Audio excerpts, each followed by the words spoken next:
011 to 016 Synopses, no illustrations. Legacies. The first three clips are about legacies.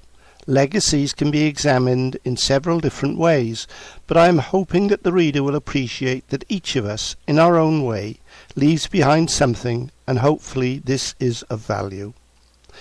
Three of the four people described, Confucius, Sir Thomas More and Gandhi, cannot be viewed as successes during their own lifetimes, and all of them, including the fourth, Nelson Mandela, suffered greatly during their own life. Yet each in their own way possessed some sort of inner integrity, which motivated them to a higher calling, if we might call it that, and each had to subsume their own personality, hopes and aspirations to that higher calling. Perhaps each of us in our own way needs to learn that one of the main lessons in life is that part of us is capable of reaching for the stars, that it is meant for us to persevere through our own frustrations and burdens and reach those loftier heights. It isn't easy, but the examples are there for us to follow and in our own way emulate. In an education context, we need to prepare our children so that when they reach adulthood they possess the perceptions, insights and sensitivity to work out for themselves what this is all about. And I can assure the reader it is not about fame and fortune. Synchronicity. The next three clips describe synchronicity. In many ways this was a real eye-opener for yours truly. I believe that many things do or did not occur by chance. I had no idea before I started to research the extent to which it pervades our lives to the extent it does.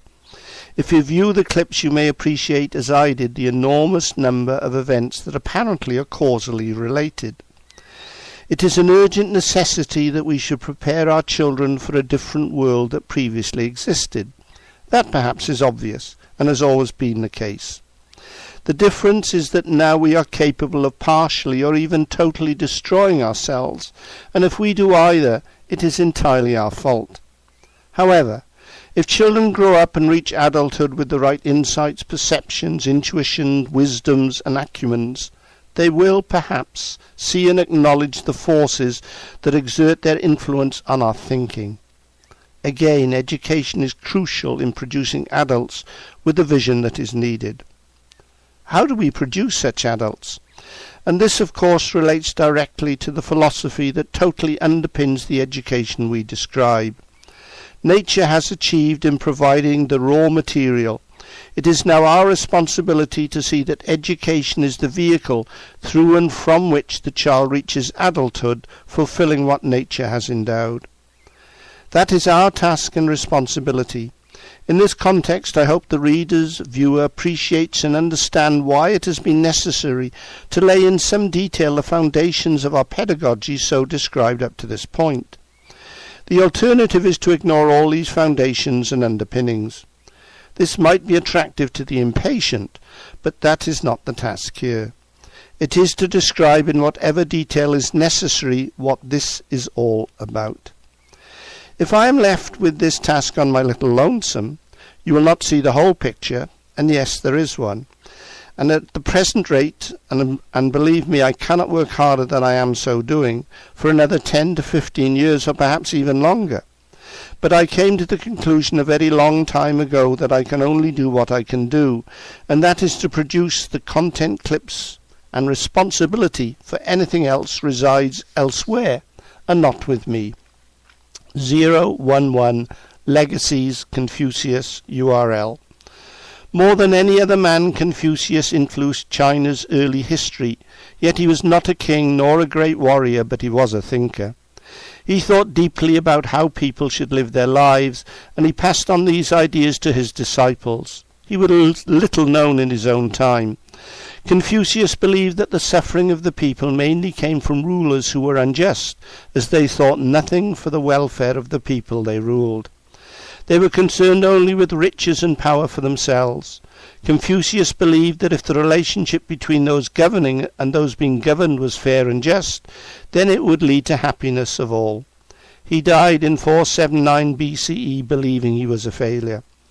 Little did he dream that his philosophies would still be remembered and revered more than 2,000 years after his death, and that the Chinese are now establishing Confucius Institutes in universities worldwide. The first opened on 21st November 2004 in Seoul, South Korea, and by 2014 there were 480 Confucius Institutes in dozens of countries on 6 continents. 012 Legacies, More Gandhi. Sir Thomas More was an English lawyer and the Lord Chancellor to Henry VIII of England. More opposed the King's separation from the Roman Catholic Church and refused to accept him as supreme head of the Church of England, a title which had been given by Parliament through the Act of Supremacy in 1534. He was imprisoned in 1534 for his refusal to take the oath required by the First Succession Act, because the Act disparaged papal authority. In 1535 he was tried for treason, convicted on perjured testimony and beheaded. Gandhi practiced non-violence and truth in all situations.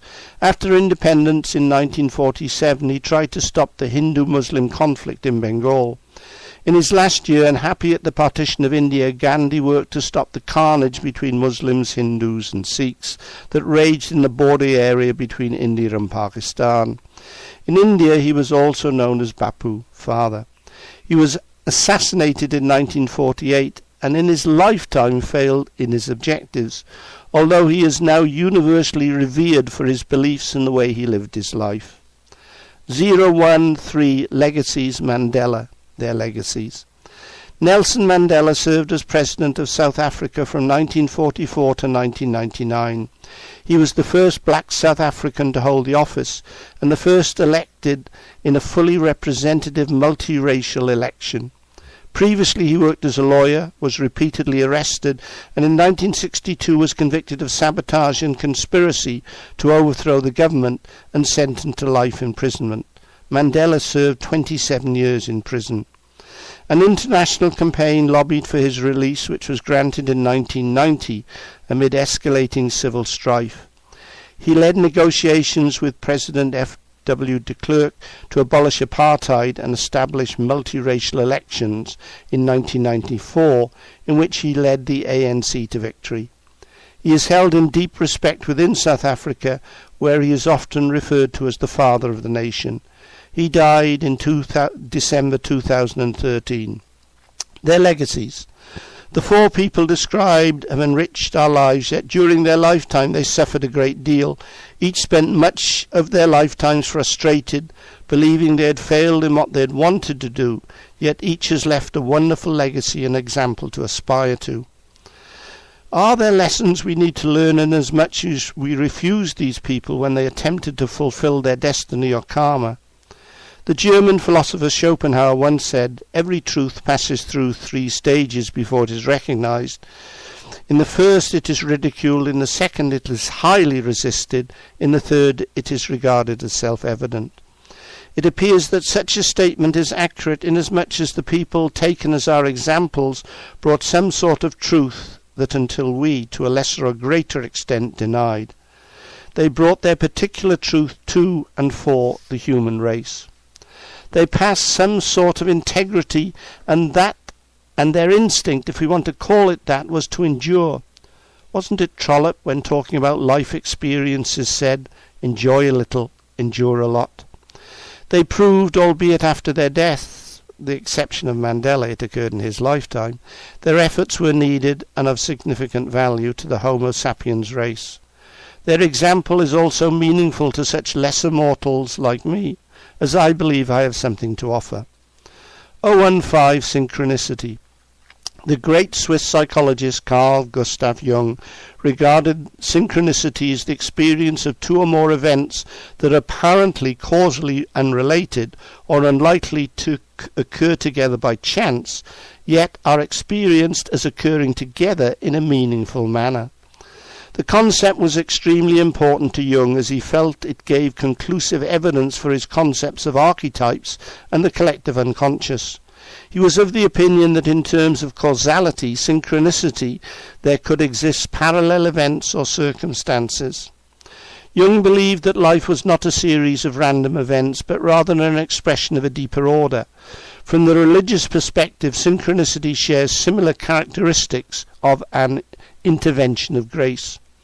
It may be the case that sometimes synchronicity exists, but that a great deal of the time we ignore it, or for the most part never even recognize that it is there in the first place. In the waking dream, unlocking the symbolic language of our lives, Ray Grasser suggests that instead of being a rare phenomenon, as Jung suggested, synchronicity is more likely to be all-pervasive, and that the occasional dramatic coincidence is only the tip of a larger iceberg of meaning that underlies our lives. 015 Synchronicity 2. This clip describes the writer's personal road that he has travelled and why synchronicity is relevant to these writings. He also emphasises that once teachers have become the punch bag for the ills or decline of society, nearly always by politicians, the society is lost. Tragically, especially for UK children and to a lesser extent USA and New Zealand children, that occurred. It is also pointed out that the second of the main delusionary causes for the UK's decline is blame placed on its membership of the European Union, EU. The third delusionary cause is the blame placed on immigrants. Both are fallacies. For example, in 2011-2012, Germany is the leading per capita export nation among countries of over 20 million, with exports per capita in US dollars of 18,865, nearly 2.5 times the UK per capita of 7,582. So obviously these figures rubbish the idea that it is the EU that is a major cause of UK's decline. Similarly, around 6.6% of the total UK population is immigrants, whereby Germany has 8.8% of total population of immigrants. Another myth buried? Yes. 016 Synchronicity 3. The last clip on synchronicity indicates the consequences of politicising and centralising education, alas, describing the success of countries that have implemented different policies. Schopenhauer's analysis appears to be accurate, so for whatever it is worth, I still possess a passion concerning the optimization of children's well-being and learning, and I believe that I have no option but to continue to attempt to make a contribution in this area. A reality check produces that besides my contribution to New Zealand education in the mid-1980s, and that occurred because the administration needed to save money rather than for educational reasons, there have been no other successes, at least in worldly terms. I live in hope, but I am open that it is delusional.